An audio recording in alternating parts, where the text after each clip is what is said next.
Palm Springs, California, the diamond in the desert, once home away from home for Hollywood's rich and famous. A storybook setting with a story and a secret all its own.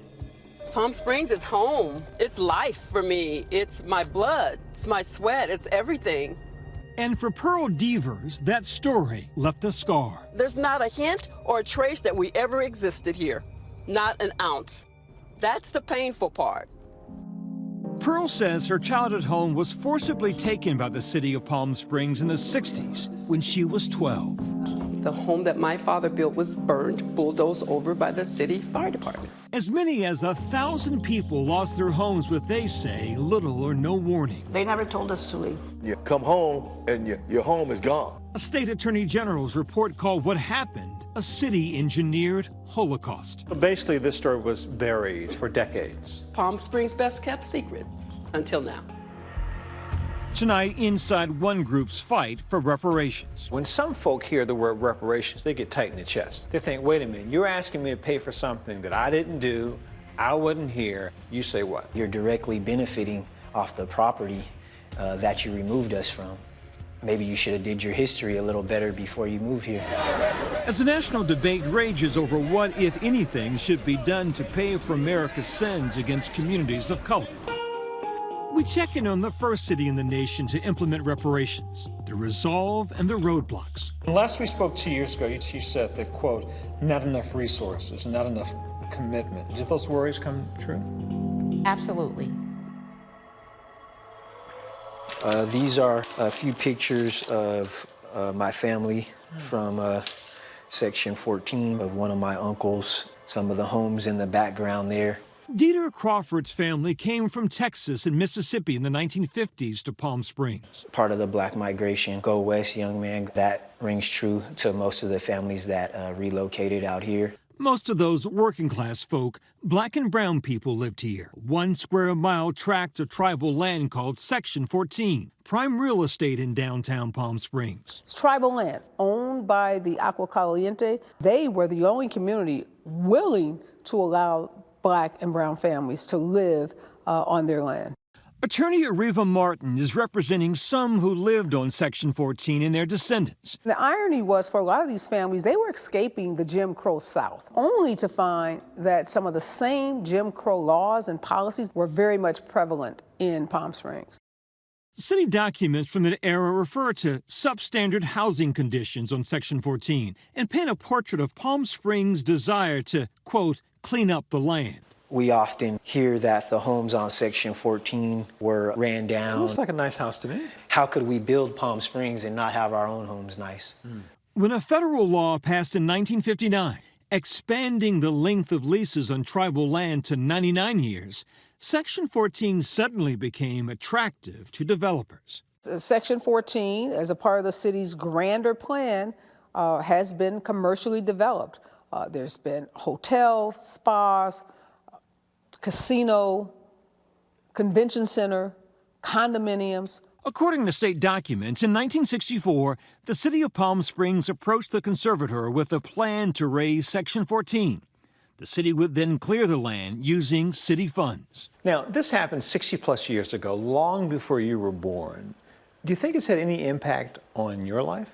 Yeah, the generational trauma that was passed down to us, as well as the generational wealth that we lost. A home today in Palm Springs goes for over $1.3 million. Dieter is part of the Section 14 Survivors Group, a group founded by Pearl. What's that cement slab right there? Oh my God, that's the foundation of one of our neighborhood homes. Evidence that's where we were. Did your family receive any relocation assistance, any compensation from the city? Nothing. My mother became a single mom, and my father succumbed to alcohol. Could not handle it. This strong-willed man began to drink until he died. Broke his spirit. Totally broken. In 2021, Palm Springs formally apologized for its role in the forced evictions and began discussing the possibility of a reparations program. City of Palm Springs staff drove bulldozers that took down people's homes. We cannot erase our role in what happened. and in 2022 removed the statue of Frank Bogart, the mayor during that period. I support the city providing financial support to those impacted by these past city actions. But financial support has yet to come. The city declined Nightline's interview request. In a statement, they said, the city has an obligation to thoroughly investigate the history as it develops remedial programs that are fair to everyone. Last year, Attorney Martin filed a tort claim on behalf of the Section 14 survivors, placing an estimated monetary value of up to $2 billion in harm. She continues to negotiate with the city on behalf of Section 14 survivors. When this is done, and I have every reason to believe it will be done, it will be history-making. Robin Rue Simmons knows what it takes to make reparations come to fruition. She led the effort in Evanston, Illinois, the first city to do it. Cities everywhere are looking to Evanston. They're saying, this city did it, our city can do it too. In the past 5 years, nearly a dozen cities have pledged reparations for African Americans. Some have argued that local, state, and private reparations efforts across the country take away from federal reparation efforts. I completely disagree. We don't have a violence reduction strategy locally until we address, national gun violence.